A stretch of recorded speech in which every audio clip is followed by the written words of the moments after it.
શાળાના આચાર્ય શ્રી આમંત્રિત મહેમાનો કથાવાળા બાબુજી, આજે હું મારું ગામ સુસ્કાલ વિશે બોલીશ તે સૌ ધ્યાનથી સાંભળજો. મારા ગામનું નામ સુસ્કાલ છે અને તે ખૂબ જ સુંદર છે. મારા ગામનું વાતાવરણ ખૂબ જ શાંત, ખુલ્લું અને પ્રદૂષણ મુક્ત છે. મારા ગામમાં ચારે તરફ લીલાછમ ખેતરો અને સુંદર મોટા વૃક્ષો જોવા મળે છે.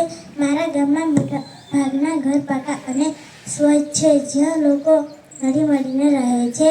ગામના લોકો ખૂબ જ મહેનતુ અને દયાળુ છે. તેઓ એકબીજાને સુખ-દુઃખમાં મદદ કરે છે. ગામમાં એક સરકારી પ્રાથમિક શાળા, નાનું દવાખાનું અને એક ગ્રામ પંચાયત આવેલી છે. ગામના પાદરે એક મોટો વડલો છે, જ્યાં વડીલો બેસે છે અને બાળકો રમે છે. ગામની વચ્ચે એક સુંદર ભગવાન હનુમાનનું મંદિર છે, જ્યાં રોજ સવાર સાંજ આરતી થાય છે. મને મારું ગામ ખૂબ જ ગમે છે અને મને મારા ગામ પર ગર્વ છે. આપના ગામમાંથી શીતલબેન બારિયા, જિલ્લા પંચાયતના સભ્ય છે. જય જય.